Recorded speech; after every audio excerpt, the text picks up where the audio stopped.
What's up, you guys? Happy Friday. It's another great day. It's always a great day. It's always Friday whenever I see you guys. That's why it's a great day. But anyways, it's a great day because we got the big block Chevy engine that we picked up in last week's video. And to quickly recap it, went to my buddy Garrett's place. He's got a ton of cars, a huge car collection, him and his pops, really super cool dudes.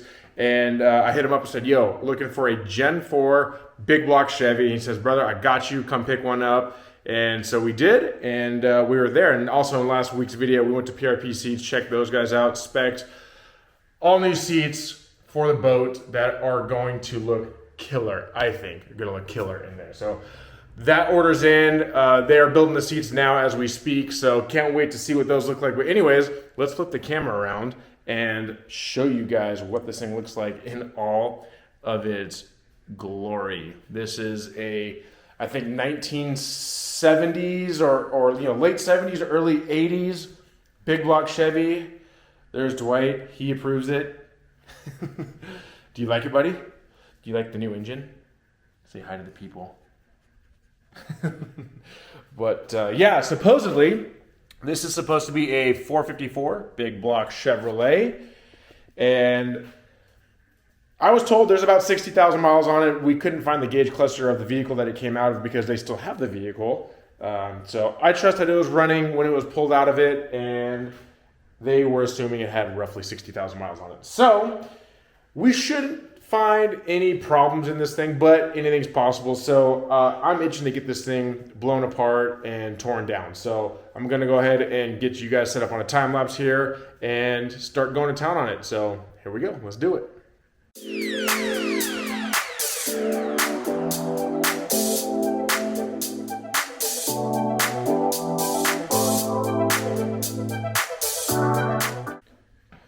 All right, so as you can see, we have all of the accessories off the engine, everything around it, the intake manifold, valve covers, and just about all the stuff that is going to get thrown out off the engine. Let me just flip the camera around here and give you guys the first look in this engine. I'd say that is really, really clean. We don't have any sludge buildup in here from neglected oil changes. Inside the cylinder heads here, like where the valve springs are and rockers, look really, really good. And yeah, obviously a little crusty on the outside from decades of road grime and driving and cruising around, but so far I am very happy with how the inside of this engine looks. So we're just gonna keep digging. Let's go.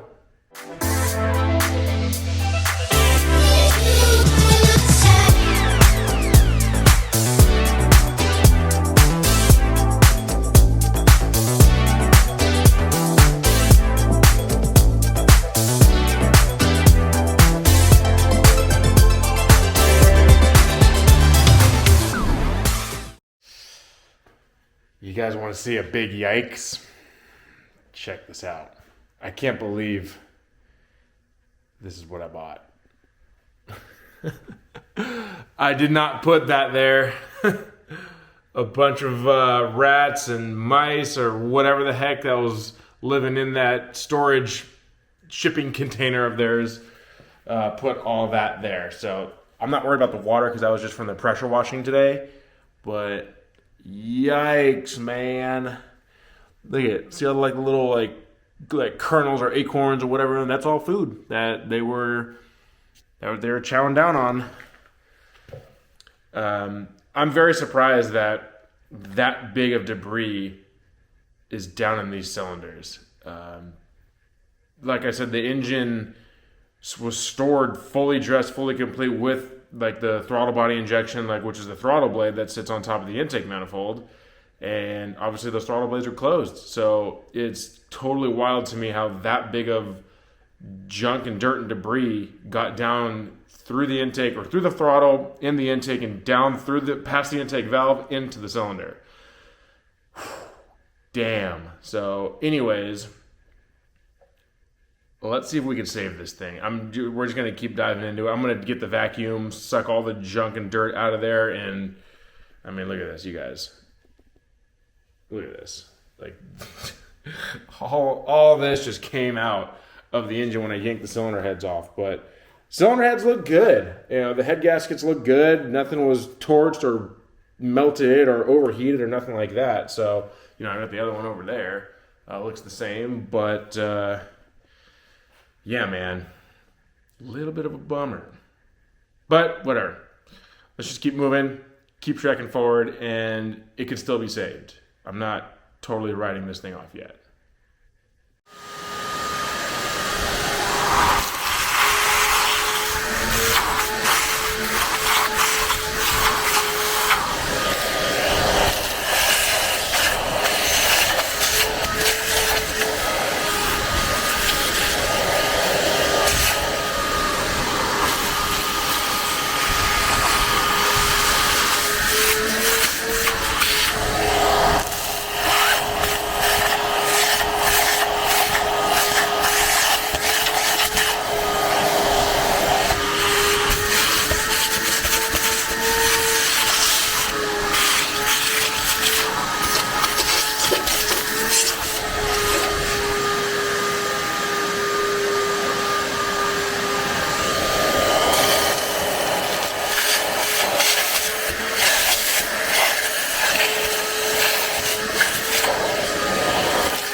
So I just tried turning the engine over with a ratchet, like a big, like breaker bar kind of ratchet. Couldn't get it. So here's the next step.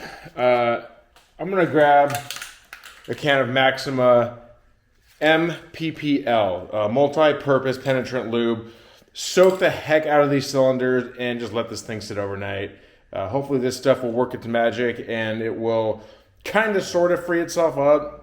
We still, it's really tough, but we'll see. So let's just kind of send it and see what happens. This is all we're doing in all the cylinders, getting all this in here. So hopefully she'll get broken loose.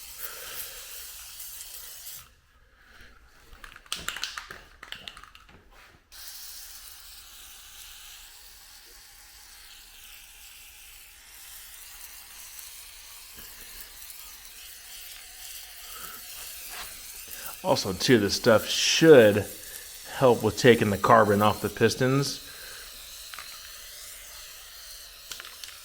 So, there she sits. Until tomorrow.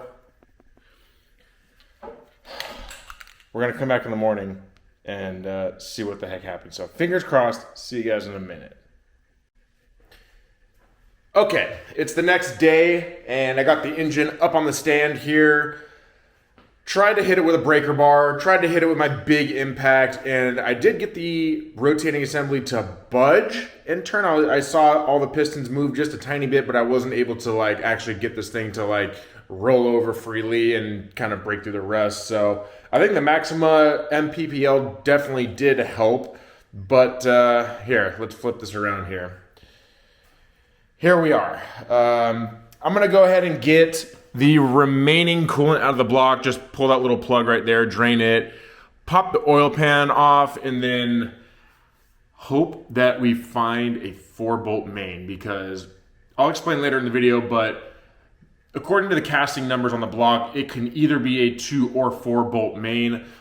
Seeing that it did come out of a truck and not a car, I'm hoping that it is a 4-bolt main, but anyways, I'm gonna go ahead and set the camera up, get the coolant drained, drop the oil pan, and talk about it here in just a second. So we got the oil pan off finally here, and let's talk about what we got, okay? It's exactly what I hoped for. It's a 4-bolt main block, meaning here are your main caps. Here, 1, 2, 3, 4, and 5 in the back, okay? Sometimes these blocks, if they were equipped with, you know, in passenger cars, they only had a 2-bolt main, which means 2 bolts hold the main caps down, which ultimately holds the crankshaft and the motor. For the heavier duty applications like truck, RVs, and bigger stuff like that, and buses, they equipped them with 4-bolt mains. So basically, the bottom end is a little bit stronger. The block is a little bit stronger than 2-bolt mains. It keeps the main caps from walking around on the crankshaft, and essentially the crank from being shoved out the bottom of the block into the oil pan. So more bolts equals more holding power, which means we can make more power. So that's definitely a big plus. The other thing too is, honestly, it's clean. I mean, there's no oil sludge anywhere. Look at it, it's clean. This engine definitely has low mileage, like I said before. You can see the piston skirt right there is still nice and clean. Nothing's broken that I've seen yet. So I think this is a win. Let's go ahead and continue to chip away at getting this engine unstuck. And I'm just going to start pulling the oil pump off. We'll get the oil pump off with the pickup. That's getting thrown away anyways. But the caps that we can get to, like the bolts that we can get to on the caps, we'll get those broken loose and shove the pistons out through the block, or through the top of the block down here, and hope that the rings are in good shape. So let's get to it. I think I just found something out of the ordinary. Check this out. Where do we start here? So here we have rod and piston number 1, number 2, and then it goes 3, 4, 5, 6, 7, and 8. But as I'm pulling these caps off, I'm realizing they're out of order. Like, that's number 8. That says number 8. This says number 7. This says number 4. So I don't know why GM would do that. So someone probably was in this engine after, since the factory. So that's very, very bizarre. The bearings look okay in this thing. Check it here. It's definitely got some scoring marks for sure, but nothing is destroyed or completely chewed up. The rod caps themselves look okay, but yeah, definitely a little fishy here. So again, it ran when it came out, and yeah, everything else in this engine is factory. Like, there's no aftermarket stuff. I think, even the gaskets look original. So I kind of find it hard to believe that. So is what it is, I guess. We're just going to keep going and tearing this thing down.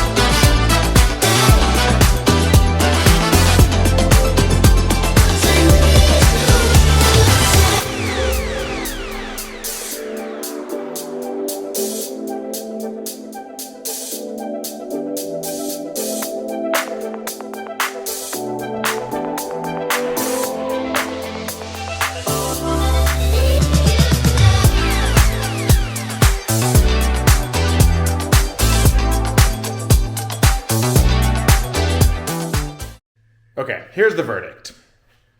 Can I clean all these pistons and rods and bearings up and run it? Yeah, probably. But, after looking at all these stuff, here's the 4-bolt main cap. And, after looking at the condition of these bearings, not sure if the camera's picking all that up, but stuff went through this engine, like little dirt and debris or whatever while it was running.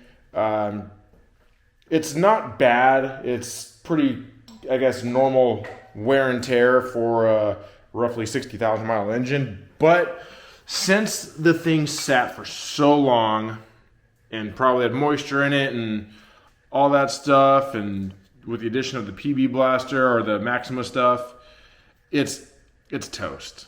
You know, there's really no reason to put time and money into factory parts when honestly these parts can't even handle much over 500, maybe 600 horsepower.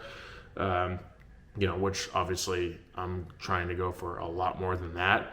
I knew the stock Gen 4 stuff wasn't great anyways, but I was just going to run it naturally aspirated, you know, for a while, just go out and enjoy the boat, kind of shake it down a little bit.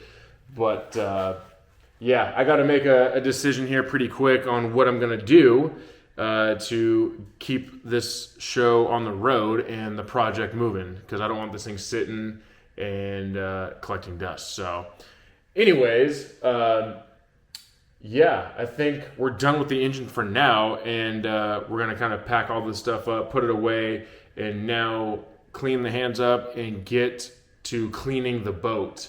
The paint and gel look good from a little bit of a distance, but once you get close to it, you can kind of see a little bit of fogging in there, and, you know, just your normal wear and tear for a 1960s boat that's been sitting out in the sun for a part of its life. So anyways, let's go ahead and get to cleaning. Okay, I am officially in cleaning mode now. Got the whole inside of the boat pretty much vacuumed up, most of the junk and stuff out of there. Let me flip the camera around here. There we are. I lightly sanded like all there was a bunch of resin just like clumped up. I mean, some of it like 1/8 of an inch tall, like all right here. So got most of that cleaned up, everything vacuumed out, and then now I'm just basically getting some diluted degreaser here, and then we're gonna go all back up underneath the back of the boat and get all the nastiness and all the junk out of there, and just get it cleaned, give it a little TLC, and then after we get that done, we're gonna come up over here to get all the pretty stuff even prettier.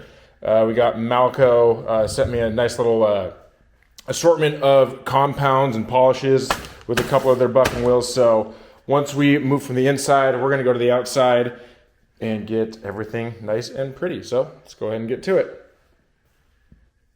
Well, in the middle of the cleaning, we got our very first engine part delivered. And I'm super stoked. So let's stop what we're doing right away and rip this thing open. It's like Christmas.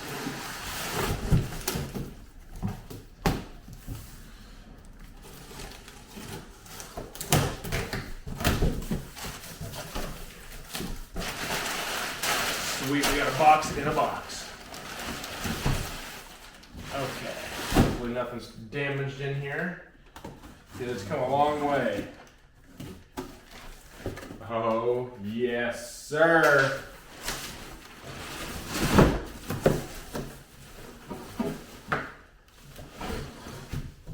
Oh, sweet, these are the wrong ones.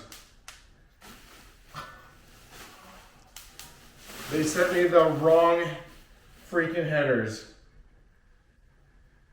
That's for a small block Chevy. That's not for a big block Chevy. Well, time to make some phone calls, because these are wrong. And back in the box they go. Gosh dang it. See, this is, for all you guys that want to build cars and boats and hot rods and all that, this is the stuff that people don't really show you. The huge buildup of waiting for parts to come in the mail and the excitement and the door rings and the FedEx guy drops stuff off, and then that's wrong. And then now you got to box all this stuff up, deal with the companies, hope that they answer, hope that they cooperate, deal with shipping them back. Hopefully they get back to them. It's a mess. So, all right, cut. We're going to go back to cleaning. Okay. I've been putting some time in with this little sander. We've been putting in some work on the floors of this boat, okay? Check this out. It's getting a lot better, a lot of work to do, but you can now start to see the wood grain pretty good. It's not all white and foggy and hazy like that over there. So I really have only spent time on this section, a little bit in the middle, and a little bit over there. So, yeah, I sanded all the goop and junk down right here, and there was a big, huge like knuckle like of just resin right over there for kind of no reason, I think.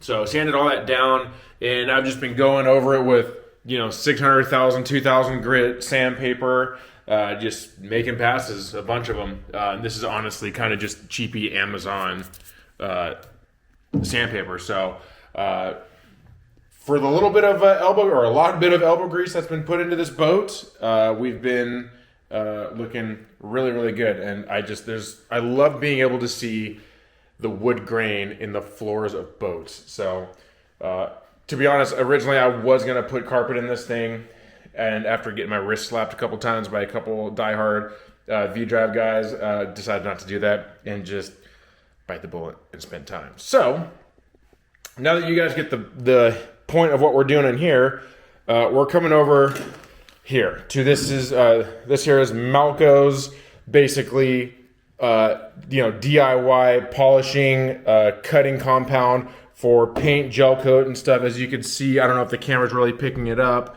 but there's definitely scratches. There's a little bit of orange peel in there and like hazing, especially back here, like definitely in the blue. You could see some just kind of fogginess. So we're gonna go get the orbital, my little buffer, get the pads on, and just go to town with their product. So let's go ahead and see how good this stuff works. Okay, so this is the Epic heavy duty compound. We're giving this a try with the light green foam buffing pad. So let's just start here and see what happens. I kind of just wiped it down, dusted everything off so we can start with a clean area. We're supposed to be on setting 6.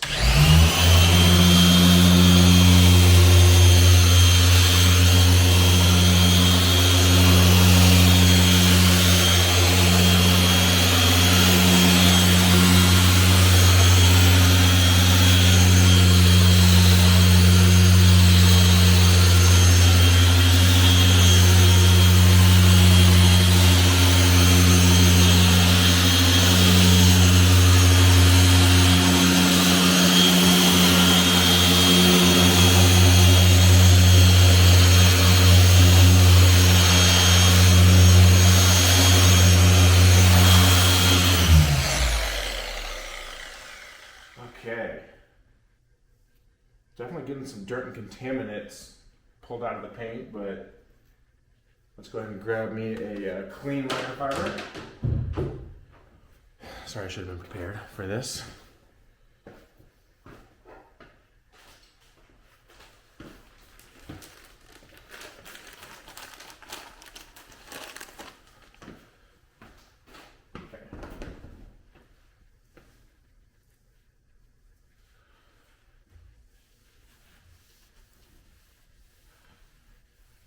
I'm probably going to have to hit this thing several times. One, to kind of learn the product and learn this buffing wheel specifically. Yeah,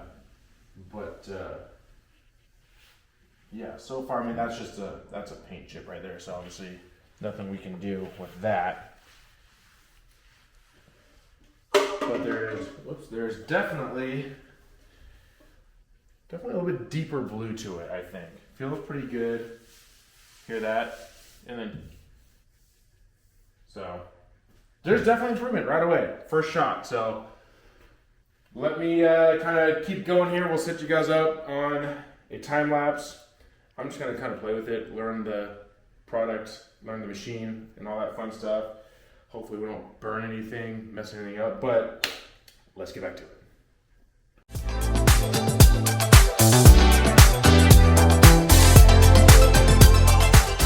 Well, I'm not going to make you guys sit here and watch me buff this entire boat because it's going to be a lot of going over the same spot a bunch of times. I quite honestly didn't realize how bad the paint was on this thing until, you're a foot or two away from it and actually looking at all the little details and scratches and little nicks and stuff, which obviously I knew the boat wasn't perfect, but I'm going to do my best to make it as perfect as possible with this stuff here, the Malco, heavy duty compound. It seems to be working pretty good. It just has a lot of junk and just years and years of sun and abuse to cut through. So I'm definitely going to have my work cut out for me here. But anyways, you guys, make sure to stay tuned for all the videos. You know they're coming at you every single Friday. The boat project is moving right along. Just as long as we keep getting the right parts shipped to us the first time, and we don't have to keep sending stuff back. But anyways, appreciate you guys, and we will see you guys next week. Peace out.